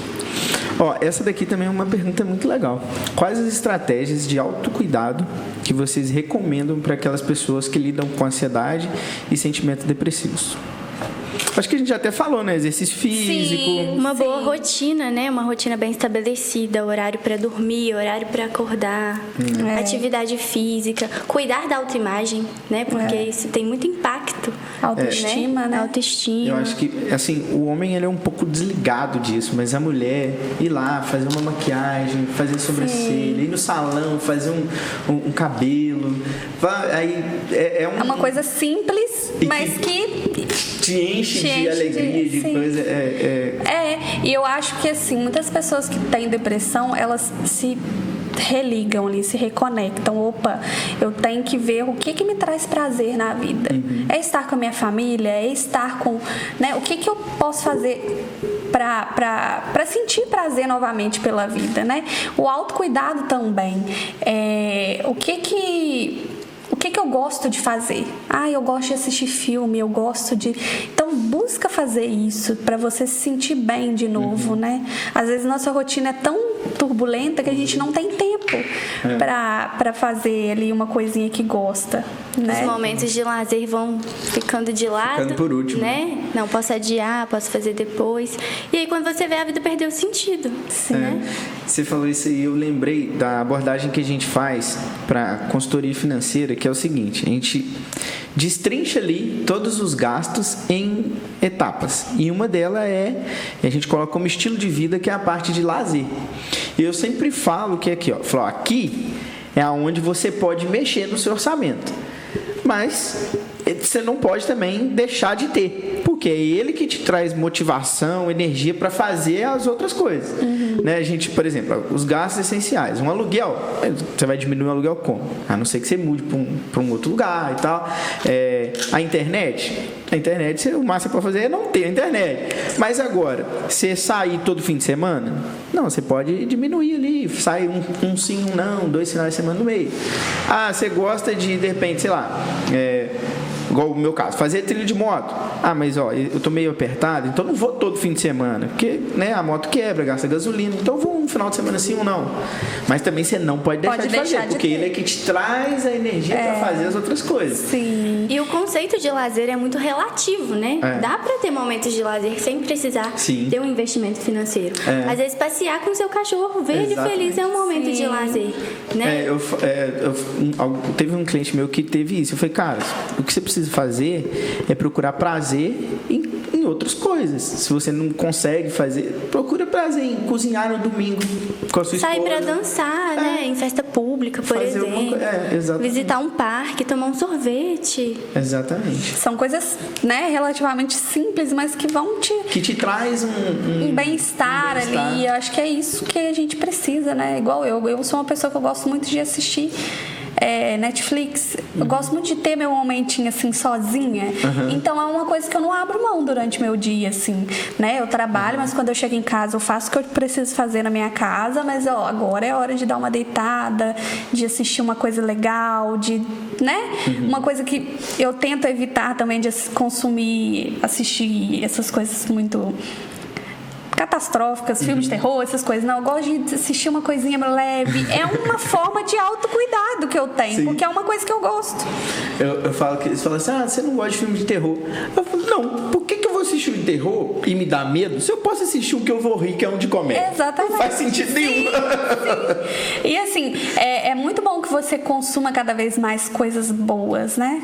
É importante isso, né? Com Porque certeza. quanto mais conteúdo turbulento, pior fica, né? Você falou uma coisa aí que também eu vejo muito. Eu sou uma pessoa muito observadora e eu estudo muito. Eu estudo tudo que eu posso. Assim, eu gosto de entender. Agora eu estou fazendo uma especialização na área tributária. Então eu estou conhecendo o sistema tributário do mundo, de vários países e tudo. E aí eu observo muitas coisas. Tipo assim, raramente alguma coisa passa despercebido por mim. Por exemplo, se eu chegar num restaurante, eu olho tudo, eu olho cada garçom, eu pergunto o nome, eu vou ver e falo, não, essa comida aqui não tá bonita não, vou trocar. Eu observo muito, eu sou muito observador. E uma coisa que eu tenho visto é que você abre ali na internet, por exemplo, um YouTube, os cortezinhos ali, né? TikTok, shorts do YouTube e os reels do Instagram, e eu vejo assim, às vezes algumas coisas ali, a frase ali, o corte é bacana, mas se você não vê tudo, fica fora de contexto. E aí eu vi uma frase um dia, eu nem sei quem foi, o cara falando assim, eu não assisto mais TV, e eu não faço, eu não assisto mais TV, não vejo essas sériezinhas que eu sei que ela fica, cara, isso é a maior conversa fiada que tem, porque quem não senta para assistir uma série que seja uma coisa que você gosta? Isso é saúde mental. Sim. Você não pode estar assim, 24 horas por dia sendo produtivo, digamos assim. Em algum momento ali, eu falo que o homem tem a caixa do nada. Tem hora que você fica ali, você não está prestando atenção em nada, você não está pensando em nada, você não está falando nada, alguém chega, fala com você, você nem deu conta, a caixa do nada. Eu fico pelo menos 40 minutos no final do dia na caixa do nada. Fico só ali, não estou fazendo nada. Não, e assim, hoje em dia as pessoas estão nessa pira de que TikTok, por exemplo, você assiste vídeo lá e a pessoa acha bonito acordar 4 horas da manhã para ser mais produtiva, acorda 4 horas, faz isso, aquilo. Você pensa assim, gente, sono é fundamental, a pessoa tem que ter 8 horas de sono, um máximo, né? Por dia, você tem que ter 8 horas de sono, né? Eu lembro que eu seguia uma blogueira e como que as blogueiras hoje em dia são realmente influenciáveis, né? Que ela falava de um livro, eu não lembro se chamava Milagre da Manhã, um negócio assim, que o livro incita que você deve acordar todo dia de madrugada para o seu dia começar mais cedo e você ser mais produtivo. Eu falei, meu Deus, que coisa louca! Que coisa louca, você tem que acordar mais cedo para ser mais produtivo. Não, você tem que dormir as horas necessárias para o seu descanso, para você ser produtivo enquanto você precisar ser. Né? E o sono é inegociável. Você falou dessa questão do horário e eu já tentei fazer isso. Eu já tentei acordar pelo menos 1 hora antes do que o normal. Que antes, como eu estava indo na academia às 6h30 da manhã, eu falava, vou acordar 5h30. Só que aí, beleza. No início do dia ali é produtivo. Só que depois a minha produtividade caía tanto que era mais fácil eu acordar 8 e ser produtivo o dia todo, menos um pouco, do que ser muito produtivo ali e depois caía a produtividade no resto do dia. Então eu falei, quer saber, acordar cedo? Eu nem gosto de acordar cedo. E no frio, então? Você vai acordar cedo no frio, danado. Exatamente. Eu sofro demais no frio. Nossa, no frio eu sofro demais. Aí eu parei com isso. Falei, vou acordar na hora que eu tiver que acordar. Se tiver que acordar cedo, eu acordo cedo. Se não acordar, não acordei. Fazer o quê? Mas o sono, pra mim, eu vi os dois extremos. Então, pra mim, o sono e a atividade física. É a receitinha aí pra... Eu acho que o pé andando de moto, aí eu tô sem ir na academia, mas eu tô querendo voltar já. Mas o pé tá meio dolorido. Mas você vai voltar. Não, você tá doido. 6h30 da manhã era muito bom aí. Porque, tipo, além de... Ali no início do dia, você já ter vencido um desafio. Por quê? Aí andando 5 horas da tarde, eu falei assim, meu Deus, eu me boto aqui na academia. Tem mais um problema pra eu resolver. Quando ele já ficou lá no início do dia, acabou. Já pode riscar na sua agenda. Já deu certinho na agenda. Então, eu acho que é muito importante. E também, assim, ir na academia às 6h30 da manhã é o jeito que eu achei de resolver esse problema. Sim. Não é que todo mundo tem que ir às 6h30 da manhã. Não é uma regra, né? Então, vamos lá. Vamos para mais uma pergunta. Não, essa aqui é a que eu já fiz. É a próxima aqui, ó. Essa daqui é boa, hein? Como podemos educar as crianças e os jovens sobre saúde mental desde cedo? Nós temos cada vez crianças consumindo conteúdos de internet. Sim. Cada vez mais cedo. Sim. Eu falo porque eu tenho minha sobrinha de 2 aninhos, ela pega o celular, ela já arrasta o dedo ali, ó, no TikTok, passando os videozinhos pra cima. Não, e quando aparece uma notificação? Mais rápido que o flash para tirar, né? Já sabe até tirar. Isso é verdade. Assim, as crianças hoje em dia... Antigamente a gente ficava na rua até 10 horas da noite brincando. E a internet era só raramente. Nossa, bota época boa nisso. Mas hoje em dia, pra gente entender isso, né? Eu acho que veio um marco aí, uma orientação importante da questão do uso de telas, né, para criança. Hoje em dia tem pais que preferem dar telas depois de 2 anos. E eu sou a favor dessa ideia, assim, né? Porque a criança já consome desde cedo. Se você não é um pai que monitora, você não sabe o que seu filho está consumindo. A gente teve época aí que estourou uma boneca feia, você lembra? Que incitava as crianças a fazer coisas suicidas. Né? A gente teve o desafio da baleia, que foi aquela questão que começou fora do país, onde eram desafios para as crianças cometerem suicídios. Não lembro. Então, assim, eu acho que você tem que ter rotina para o seu filho, né? Principalmente, você dá rotina para ele, monitorar o que ele está consumindo, se for o caso de dar, né, a tela, e principalmente ter um diálogo com seu filho. Por quê? Porque ele precisa saber que ele pode falar sobre qualquer assunto com você, né? Na minha época, a última pessoa que sabia das coisas que aconteciam eram os pais, né? A gente não falava. Hoje em dia, a gente tenta dar essa orientação aos pais, né? Seja uma pessoa que o seu filho possa conversar. Né? Seja um parceiro de... Sim, não com aquele certeza. pai que, não, você fez errado. Não é aquilo, né? Não é punir pelo que fez errado. Sim. É ensinar, vem cá, você errou, beleza, vamos corrigir, vamos fazer dessa forma. Eu acho que seria menos estressante pro pai, pra criança ali, ou adolescente, e uma forma muito mais fácil de resolver. Sim. Até porque o que aconteceu, né? Não dá pra reverter. Então, Não ensinar, né, a lidar com as frustrações, com as demandas, demonstrar interesse pelo problema da criança ou do adolescente, incentivar a comunicação acima de tudo, né? Ele precisa ter aquela confiança, aquela liberdade de chegar e falar: não, eu vou conversar com a minha mãe, com meu pai, porque eles vão me ajudar, não me repreender. Eu falo que também algumas coisas a gente tem até que deixar, né? Quando eu estava no banco uma vez, aí eu tive uma oportunidade dentro do banco, e eu fui conversar com o gerente, ele falou assim: ó, se você não ia não. Aí tinha que fazer um processo seletivo. Você não ia não, não sei o que tem. Eu falei assim: não, eu tenho que ir porque lá na frente eu não quero contar a história de que eu não fui e não soube o que ia acontecer. Mesmo assim, se deu errado, se deu certo, ele falou: então vai lá. Vai lá e tenta. Entendeu? Então, em alguns momentos também a gente não pode, né, segurar. Não, faz aí, se der errado, você vai aprender como não fazer. Sim. E o mundo de hoje, assim, os pais, eles têm... eu falo isso muito assim. Antigamente, os nossos pais tinham pouco para dar pra gente, né? Não, na verdade, eles recebiam pouco dos pais deles. Então, quando eles têm oportunidade, eles acabam dando demais. E é isso que está acontecendo hoje, né? Meu filho tem tudo. Não, seu filho tem que aprender a conquistar o que ele quer. Andar com as próprias... né? Ele tem que aprender a ouvir não, porque a gente vai criar aí uma geração que não vai saber ouvir não, né? Eu falo que em alguns pontos o não é libertador. Sim. Porque você imagina assim, vamos supor, você me procura para fazer um serviço, eu viro para você e falo assim: não, beleza. vou te dar a resposta. Aí a pessoa fica assim, meu Deus, que dia que ele vai me dar a resposta? Se você vir e falar assim, ó, não tem jeito. Acabou. Você liberou a pessoa, ele liberou você. A energia dos dois já foi embora, acabou. Sim. Resolvido o problema.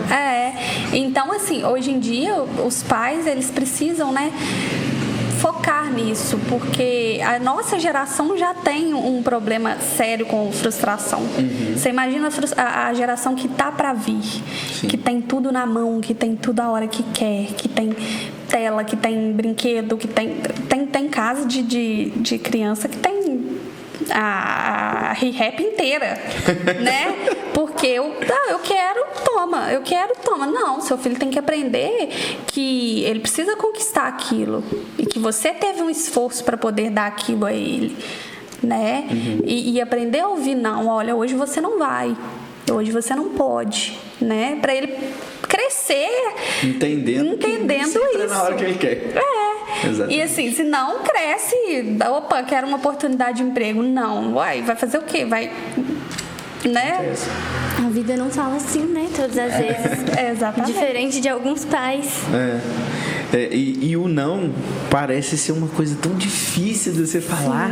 Que a palavra é o mesmo tamanho do sim.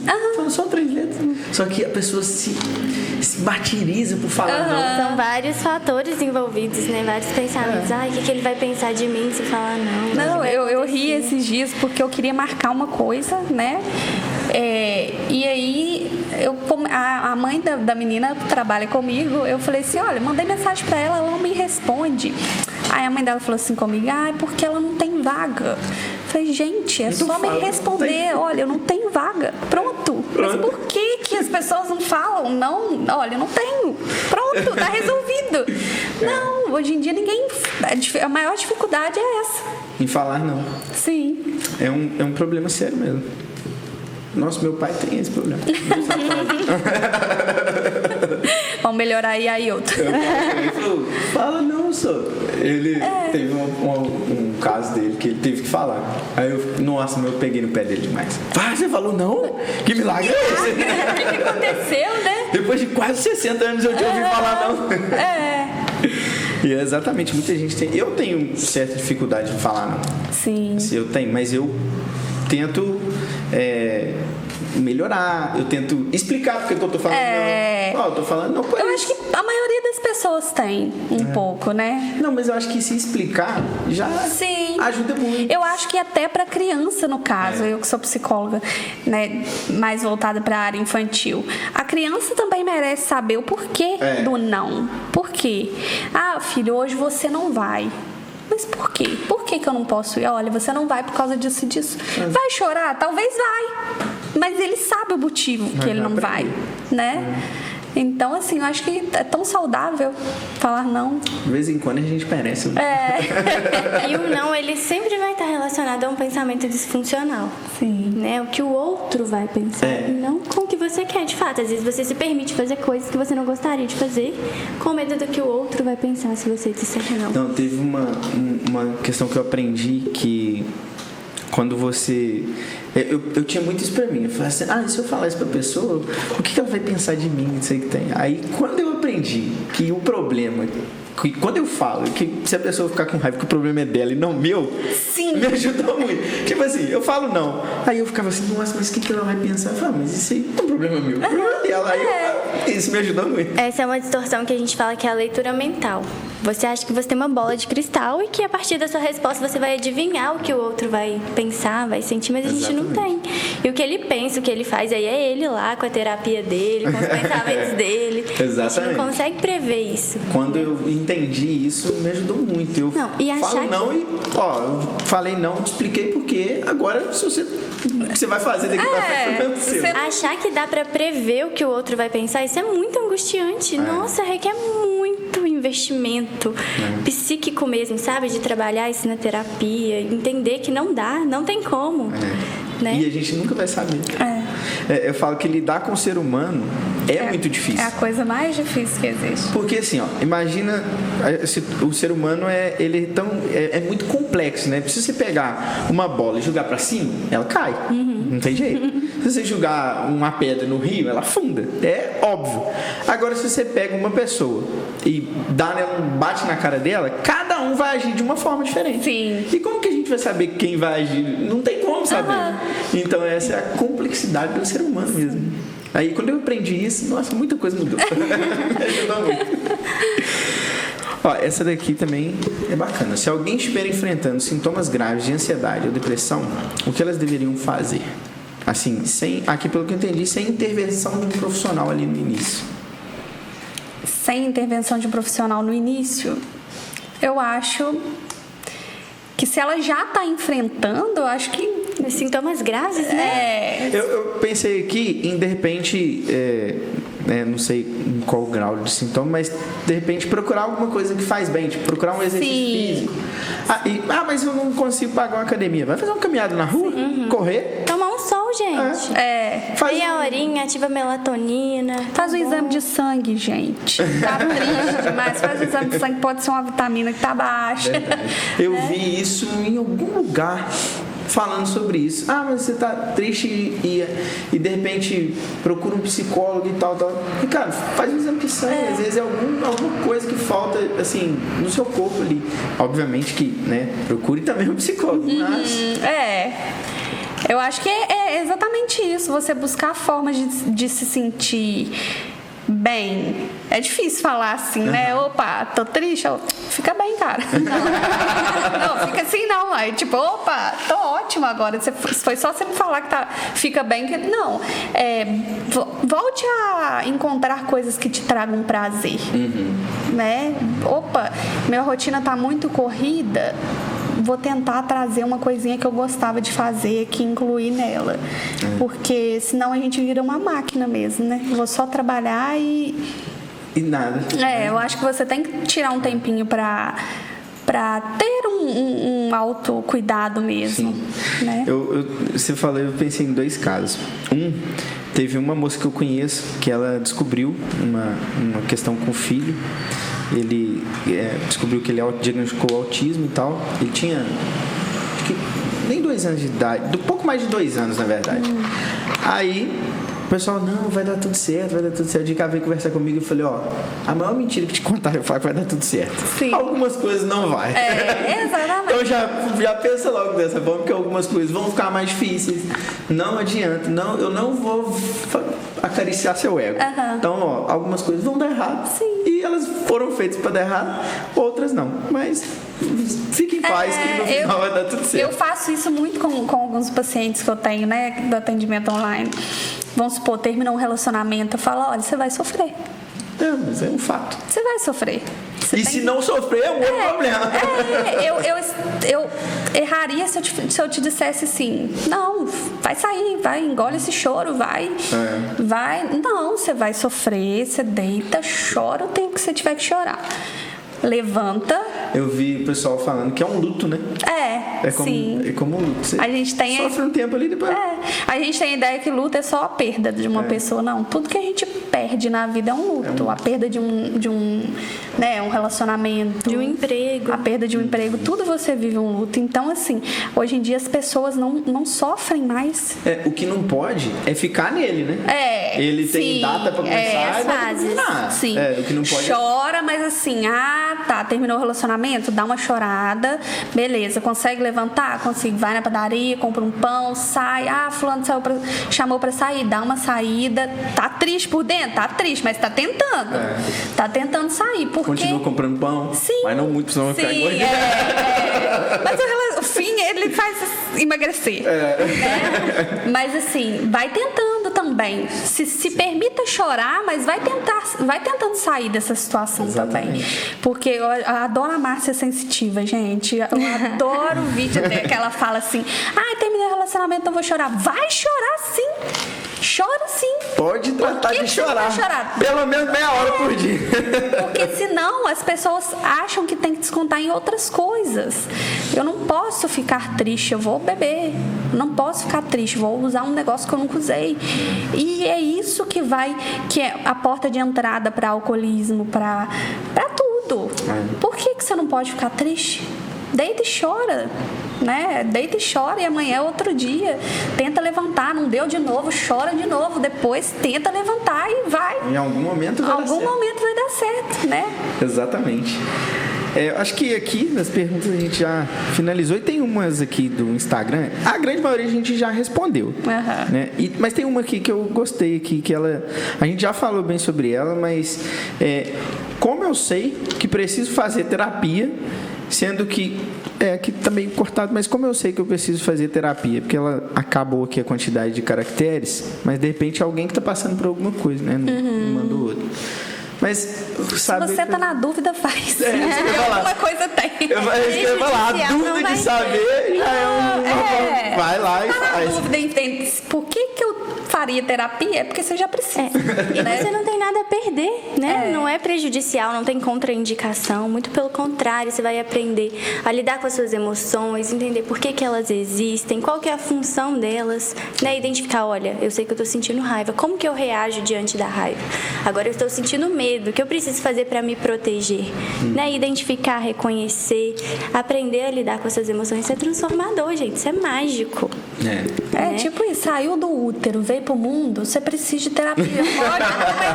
Já pode começar, né? Já vai colocando ali todo mês que o seu filho tiver um mêsversário, vai lá e coloca assim R$1. Vai dizer, quem é pra terapia? Exatamente. Eu compartilhava um meme assim, meu filho, assim que ele começar a crescer, eu já vou colocar ele na terapia, que já é para entender os processos da vida. Eu acho que é exatamente isso.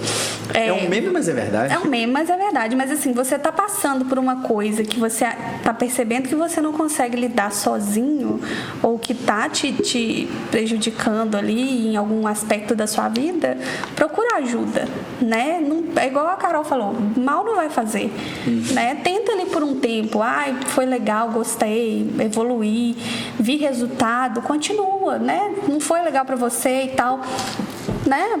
Para. E é tão lindo ver o processo, né? É mágico. É muito satisfatório. Eu tenho uma paciente que a questão dela, assim, era uma coisa assim, que ela era muito estourada. Muito estourada. E assim, e eu falava pequenas intervenções assim, de uma sessão, na outra semana ela já tinha agido. Falei, não, ou ela tá me enganando, ou ela realmente tá levando muito a sério a terapia. Que eu falava assim, olha, respira, tenta sentar e conversar com fulano. Porque, vamos supor, ela se desentendia com alguém, ela já ia quebrar pau mesmo. Eu falei assim, olha, vamos fazer o seguinte, você vai sentar, vai conversar nesse tom de voz e tal. Na outra semana ela, fiz isso, deu tudo certo. Eu falei, gente, tá vendo? Você vê o resultado é muito bom, você vê a evolução do paciente é muito bom. Eu tenho paciente que fala, nossa, se eu não tivesse começado a terapia, eu não tava onde eu tô hoje. Né? Era um paciente com dependência emocional que tinha um sonho de viver uma coisa e através da terapia ele deu o passo para viver aquela coisa. Hoje ele está onde ele queria estar e ele fala, se não fosse pela terapia eu não estava aqui. Né? Você vê o processo, escutar essas frases. Nossa, é muito satisfatório. E às vezes você fala, né? Você explica, você orienta e você acha que o paciente não tá entendendo nada. Na outra semana ele chega, não, eu levei muito em consideração isso que você disse, eu fiz isso, fiz aquilo. Nossa, é assim. Muito não tem motivador, não tem nada melhor. Não tem nada melhor do que no meio da sessão o paciente falar assim, eu lembrei, aí tipo assim, eu tava lá e tal, fazendo uma coisa na minha vida, e aí eu lembrei daquilo que você me falou. Lembrei da sua voz. Quando ele fala isso, eu, caramba, ele tá prestando, né? Ele tá levando a sério a terapia, ele tá botando em prática o que a gente trabalha aqui. Eu acho que muita gente hoje faz isso em várias áreas da vida, né? Não leva a sério aquilo que deveria levar. Sim. Eu falo que a vida, na verdade, você não precisa levar tudo tão a sério, mas tem coisas que se você assumir o compromisso, é um compromisso, vai lá e faz. Faz o que tem que ser feito. Sim. Eu tenho um amigo que ele fala, olha, terapia como é que fala? Quando é indispensável. Porque quando a gente vai fazer gastos, né, academia, tal coisa, a terapia tá sempre em último. Sempre em último.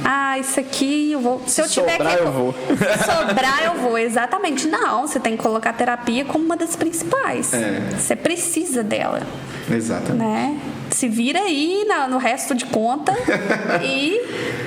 Coloca a terapia que no longo prazo ela vai resolver os outros problemas da loja. Exatamente. Com o pessoal que eu leio muito sobre a parte financeira e eu comecei a ler uma parte tem até um livro, né, Psicologia Financeira, eu li ele, um livro excelente que eu indico para qualquer pessoa. Eu vi ele ali, ó. Eu indico para qualquer pessoa ler esse livro. Ele é extremamente simples, vocabulário muito simples, não tem nada de palavra difícil, nada técnico, é bem tranquilo, um livro bem tranquilo de qualquer pessoa ler, qualquer pessoa que ler vai entender. E lá tem algumas passagens, mas essa que eu vou falar agora, nem sei se foi nele, mas eu lembrei dele e lembrei disso. Foi o caso da Segunda Guerra Mundial, que os Estados Unidos, eles queriam acabar com a guerra. E aí eles quando pegaram os economistas e trouxeram os economistas e falaram assim, se a guerra acabar, o que vai acontecer? Aí os economistas falaram, não, porque a gente gastou muito, porque todo mundo ficou preso dentro de casa, o pessoal está com medo, não sei o que tem. Eu não lembro muito a história, mas no final das contas caiu um psicólogo nessa, digamos que uma reunião. E aí perguntaram para ele, o que você acha que vai acontecer? Ele falou, não sei, mas eu vou fazer o que eu sei fazer. Eu vou conversar com as pessoas e vou fazer uma pesquisa. Aí ele montou uma triagem, montou uma equipe e foram conversar com as pessoas. Aí voltou, depois de um tempo, pegou a pesquisa, analisou, tal. Depois de um tempo ele sentou e falou assim, aí os 4 economistas renomados lá e ele. Aí ele falou assim, assim que a guerra acabar, aperta o cinto que nós vamos decolar economicamente. Aí eu não, como que um psicólogo fala um troço desse? Ele falou assim, o pessoal ficou todo mundo dentro de casa, eles acham com a sensação de que ia morrer, com coisa. Então, quando isso acabar, o pessoal vai querer viajar, vai querer conhecer outros lugares, vai querer trocar o carro, vai querer comprar uma televisão nova, um celular novo. Aí você pode olhar os dados depois da Segunda Guerra Mundial. Foi o que ele falou. Os Estados Unidos decolou a economia, o consumo, tudo.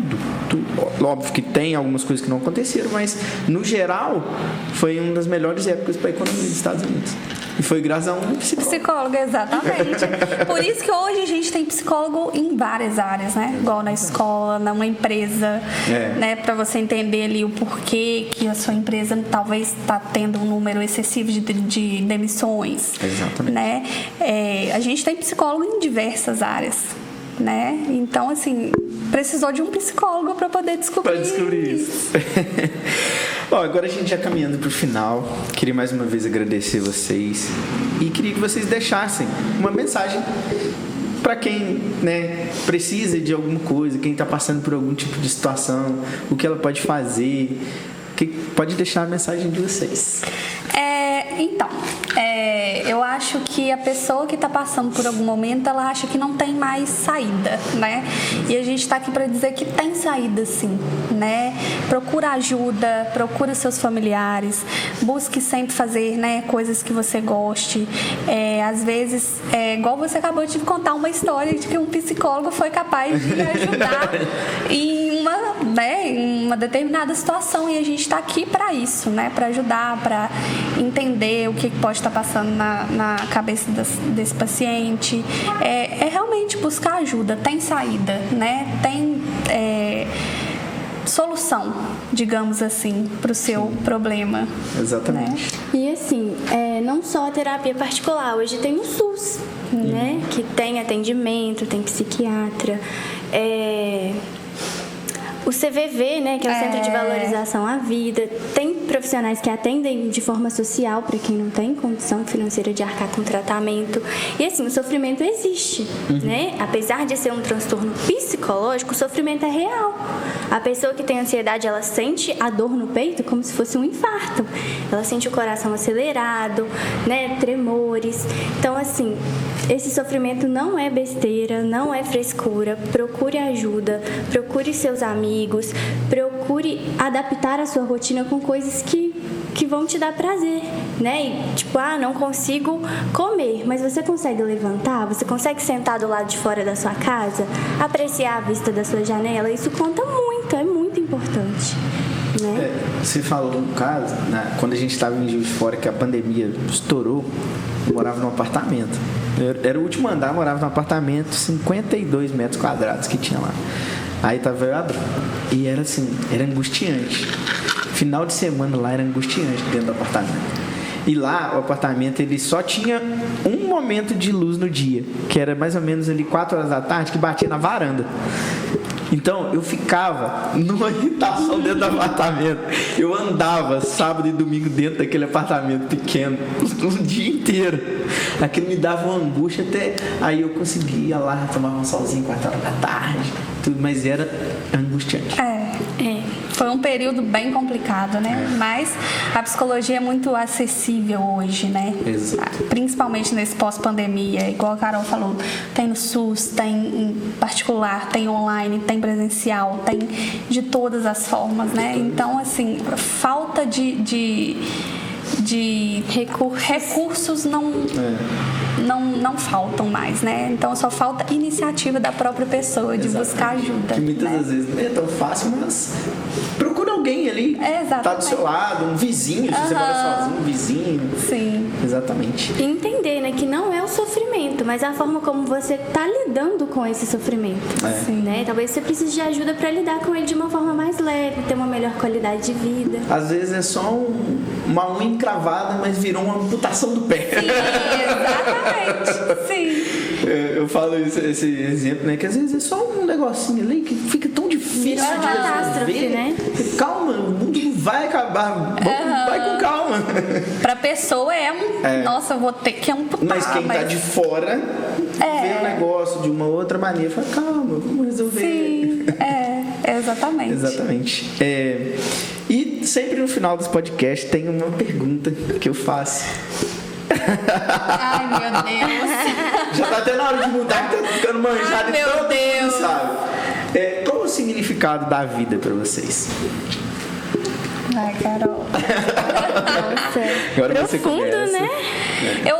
Eu vou me arriscar, assim. Pra mim, eu até postei esses dias no status, né? Que a gente tá sempre buscando por bens materiais o tempo todo. Minha vida só vai começar depois que eu formar. Minha vida só vai começar depois que eu começar a ganhar bem. Minha vida só vai começar depois que eu casar. Não, sua vida é agora. Então, pra mim, é isso.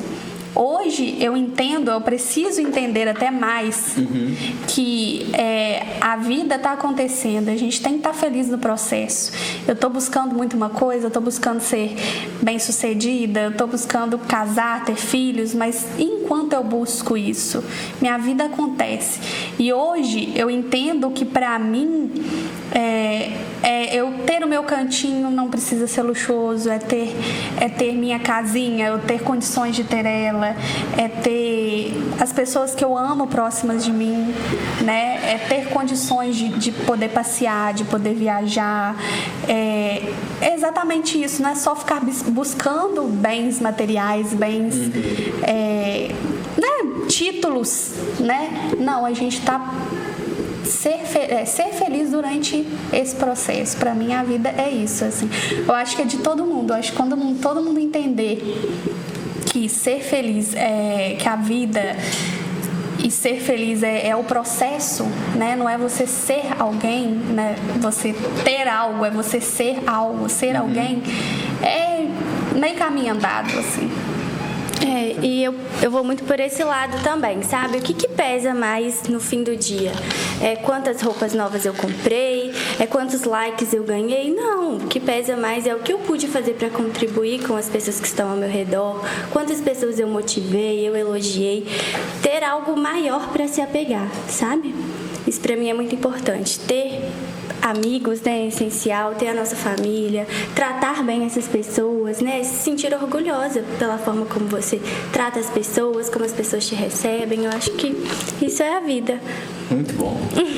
Cada vez que eu faço essa pergunta, e o mais legal é que nunca tem uma resposta igual. Estabelecida, né? Muito difícil. Cada um, mesmo que seja, a vida pra mim é tal coisa, mas nunca é igual. Tipo assim, você levou um lado, você levou pro outro e basicamente chegou no mesmo lugar. É porque a gente tem muito essa ilusão, né? De que a gente precisa de bens materiais, a gente precisa ter tudo pra ser feliz. Não é bem assim pra viver a vida. né? E a vida tá passando ali, e você só buscando aquilo e a vida tá passando. E você E não deixando de viver o processo. É muito aquilo, né? Mais um dia ou menos um dia. Eu sempre me pego pensando nisso. Exato. Eu vi uma frase, não sei, foi em um podcast também, o cara falando que a vida é uma longa história de como você morreu. Sim. Porque no final é a única certeza que a gente tem. E faz todo sentido. Você vai fazer tudo isso, correr atrás de tudo isso, no final vai ficar tudo aqui. É exatamente isso. Ou seja, a gente já tem resposta aí, né? Vai ficar tudo aqui. Então, qual que é o sentido da vida? É você viver o processo, é você ter sido feliz durante o tempo que você teve. Eu acho que isso é o mais importante, cara, felicidade. Se você é feliz, sei lá, você é feliz jogando bola, vai jogar bola. Sim. Você é feliz, mas não faz porque o outro faz ou porque tá na moda. Não, você é feliz porque seu quê? pai e sua mãe querem. Faz por você. Eu ser feliz. É igual a faculdade é um caso. Sim. Eu vou fazer tal coisa porque meu pai e minha mãe me obrigam. Cara, se você não é feliz lá na faculdade, sai. Vai fazer outra coisa. Vai trabalhar, vai fazer o que você quiser, vai viver seu sonho. Você tem que fazer. Ou pelo menos correr atrás dele. Você tem que fazer o que você gosta para que, né, você não seja infeliz nesse processo, né? Tem um meme também que o cara vai no podcast lá e fala assim: você anda de moto? Ando de moto. Você veio de moto? Não, eu vim. Aí o cara fala: não, eu tenho moto, mas eu tenho medo de andar de moto. O cara fala assim: cara, então vende. Simples que resolve o problema. Você tem medo? Você tem pra quê? Vende. E vai andar de carro. Exato. Cara, então, mais uma vez, muito obrigado pelo tempo de vocês, que eu acho que é o mais importante. E o espaço agora é de vocês. Podem deixar suas redes sociais, contato de vocês. E eu vou deixar também na descrição do vídeo, mas eu quero que vocês falem aí também. A gente as pessoas que agradece. podem encontrar vocês. A gente que agradece pela oportunidade. Eu acho que é um assunto muito importante para a gente estar discutindo, principalmente nesse mês, né? Que é o mês da prevenção do suicídio. A gente está sempre falando de saúde mental, como a gente falou hoje o tempo todo. Quanto a psicologia ainda tem muitos preconceitos. E só de você ter dado essa oportunidade para a gente estar aqui falando sobre esse assunto já é um degrauzinho a mais que a gente conquista. Sim, eu falo que cada pessoa que assistir esse episódio e aprender alguma coisa pode ser uma transformação na vida daquela pessoa. Sim, e atualmente eu trabalho, né, também atendo online, e meu Instagram é psi_nicole_viana, né, e lá tem meu contato para quem tiver interesse em fazer terapia online. Show de bola, vou deixar na descrição. Eu também agradeço muito pela oportunidade, né? Poder contribuir um pouco é muito bom. E que as pessoas que assistirem consigam ser ajudadas de alguma forma, consigam ajudar alguém, né? Identificar alguma coisa.